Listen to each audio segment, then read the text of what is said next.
Okay, so here's a quick 5 minutes on another one of our key thinkers for liberalism. Remember, there are 5 key thinkers for liberalism. There's John Locke, Mary Wollstonecraft, John Stuart Mill, John Rawls, and Betty Friedan. They're in chronological order, but they're also in order of the development of liberalism, from classical, early classical liberalism, which is what we'll say Mary Wollstonecraft is, all the way through to modern liberalism, which we get in the end of the 20th century. So about Mary then, what can we say about her? Well, she's a really current figure. That's one thing. I often kind of show people this and say, what do you make of this? It doesn't exist yet. It's actually a kind of computer-generated image, but it will be built at some point or put in position at some point. It's a statue to the memory of Mary Wollstonecraft, and it's in Stoke Newington, which is where she ended up living. You can look at the link there yourself. So she's clearly somebody who people think about still and has something to say about 21st century society. And that's because she's been embraced by the feminist movement as being the kind of mother of feminism. And for all sorts of reasons which are going to become apparent to us about women's self-determination and autonomy and having rights. But because of the way in which she talks about natural rights, then she's also somebody who the specification has chosen to include as a liberal thinker. She's writing about the same time, or at least, in this era of the 18th century Enlightenment thinkers dealing with the things that are going on at the time and saying, look, we should have a different sort of society to the way in which things have been organized up to now. So that's what makes her a liberal, and we'll try and define some key features of her ideas, which will help you add some things to your notes as well.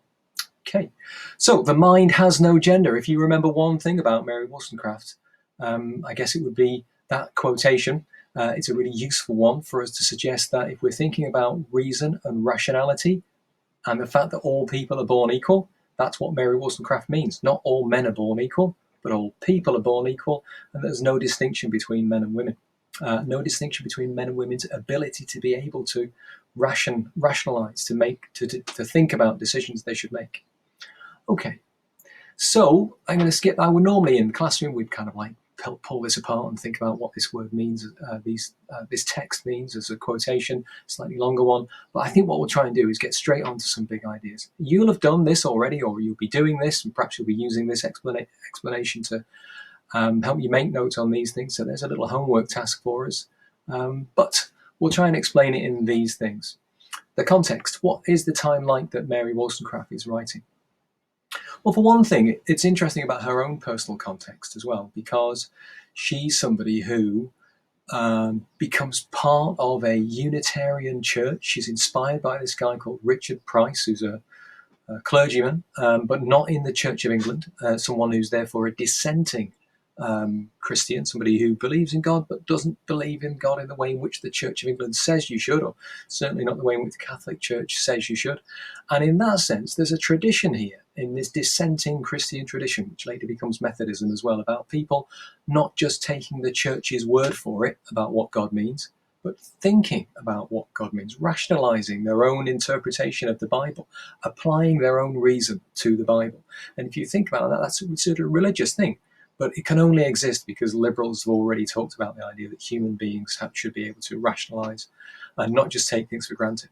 And that goes all the way through her thinking, the idea that we don't just accept tradition and customs because they appear to work or because they've always been like that, but actually we criticize them, we challenge them. And when things exist in society, we think about why they exist and whether they could be any better.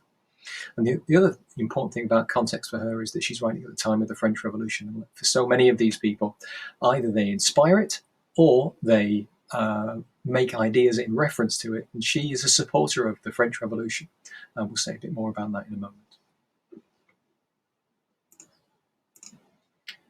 So one of the key things that Mary Wollstonecraft has to tell us in her interpretation of liberalism is that she's following John Locke, that the reason should be one of the most important ways in which we think about society, that people are rational beings. And to that extent, her idea of human nature is developed from his as well. And she thinks that people, and she includes men and women in this, but people are not made, they're not born as conservatives or people like Hobbes would have said, that we just become like this, we're naturally a particular sort of people, we're not likely to change. But rather, people are made by their own experiences, by their own understanding of those experiences. They apply reason to those experiences, and they use their reason about those experiences, or the way in which they think they want to develop in life, to change what they want to do, to make choices about their own lives.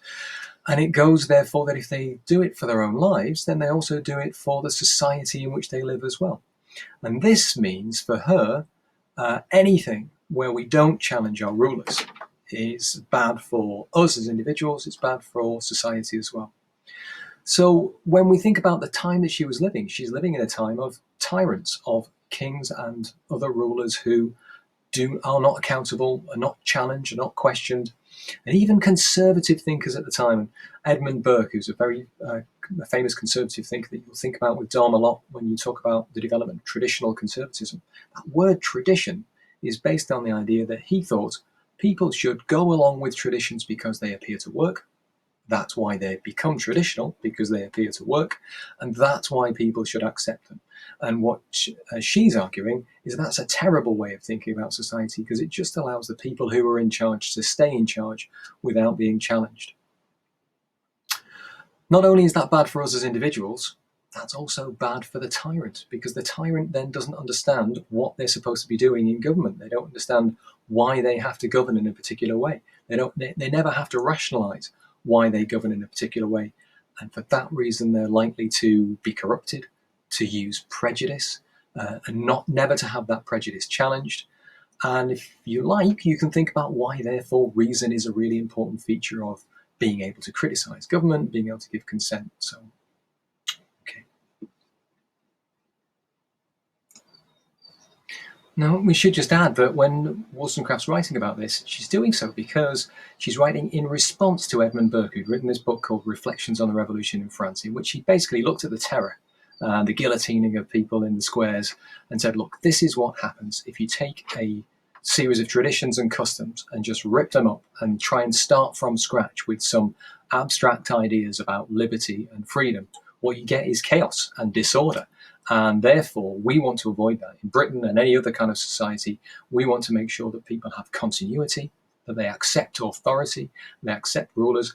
That's why she's writing in defense of the French Revolution. In spite of the terror, she's writing to say that actually, if you follow this idea of tradition and custom, what you end up with is a society which is rotten and in which people cannot determine themselves and cannot follow their own goals.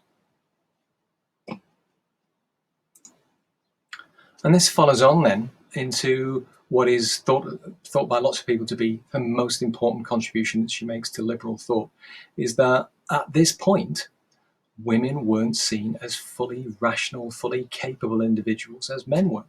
And one of the things that Wollstonecraft wants to do in this, the book that she writes, a second kind of major work, is called The Vindication of the Rights of Woman. It's a kind of a play on the idea that the French Revolution had written something about the vindication of the rights of man, but hadn't mentioned women at all.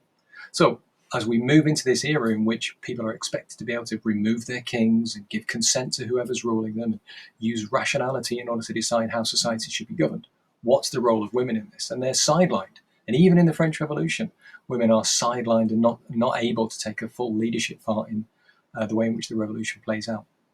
So she analyzes what goes and why does society behave like this? And what she ends up saying is that really men are seen as being given or imbued with the power of reason and rationality. But women are seen as being a kind of fairer sex who are preoccupied with feelings and relationships and with a maternal instinct and with an idea about womanly virtues.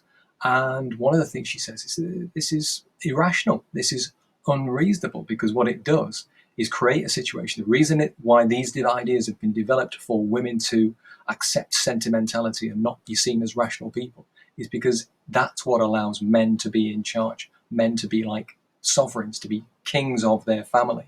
And the women in those families have to accept the rule of men. Men control all the property, men make all the decisions about what happens within the family. Women are not able to be autonomous, independent individuals who are making their own choices. Women are unfree. And she makes no bones about the fact that she thinks of women as being enslaved. And that's a powerful thing to say in the 1790s, when there's also a big anti-slavery abolitionist movement. And she makes a direct connection between slavery and women's position in the family. So if that is the case, then women must also be free. And this comes back to this idea that that in allowing women to be free, what we'll be doing is recognizing that women too are born equal. Women also have natural rights, and the society will be better off if women are able, or relationships take place in which women are able to challenge their role in the relationship. Men and women each are able to question why they're in a relationship. That should produce a better relationship as well, and beyond that, a bigger society. So there's something in here about Mary Wollstonecraft and women, and the way in which she talks about family and women's lives in the home, if you like, which means that there's an echo that comes later on in 20th century feminism, where, if you like, it's a bit like saying that the personal is political, that what happens in the family, in the home, is like a microcosm, a miniature of what happens in society at large. There's an extra element to this, which is that Wollstonecraft also says that women are partly to blame for this. Women are the ones who reinforce or consolidate the idea that women should have womanly virtues, and women should be chaste, they shouldn't be promiscuous, and women should be only concerned with the ideas of feelings and emotions and sentimentality, and that women should absent themselves from the business of government and things that men are supposed to do. And she says what we've got to do is teach women, and men, but especially teach women, that they can be capable of making decisions and they can be made to be rational. And that's also to do with the nature of their view of human nature. People, men and women included, but especially women as far as she's concerned, can be made to be more rational. People can be perfected, can be improved. And that's in contrast again to a conservative view that says people don't really change, and that's why we need government and authority, a kind of parenting. Okay. So that, I think, is three key things: context, the importance of reason, and within reason also the importance of consent, and the role of women, which make Mary Wollstonecraft an important key thinker for us. And what I've left here for you to do is to think about some thinking questions, some ways in which you don't just describe what Mary Wollstonecraft says, but you apply her to the rest of liberalism and show your understanding of how she fits into it, or how she challenges it as well. I've put a few, and we're not going to talk about these now because it's make it too long for a video, but I've put a few little prompts underneath here to help you unpack why we can think about Mary Wollstonecraft in a particular way. And the idea is that you can then use these in some writing later on, where you can drop them in as a form of analysis, right? All this is AO2 stuff. If you're interested in Mary Wollstonecraft and you want to go a little bit further, then I put a couple of other things on here. This is quite a nice little 5-minute video in which Jeremy Corbyn talks about why she is his political hero in the church in Stoke Newington, where she used to worship. And there's a longer 45-minute in our time podcast from the BBC, which is quite nice at unpacking ideas. And if you want to go really further, have a look at this Talking Politics episode, which I've included on the PowerPoint. There's a link there as well. Okay, that's your Mary Wollstonecraft.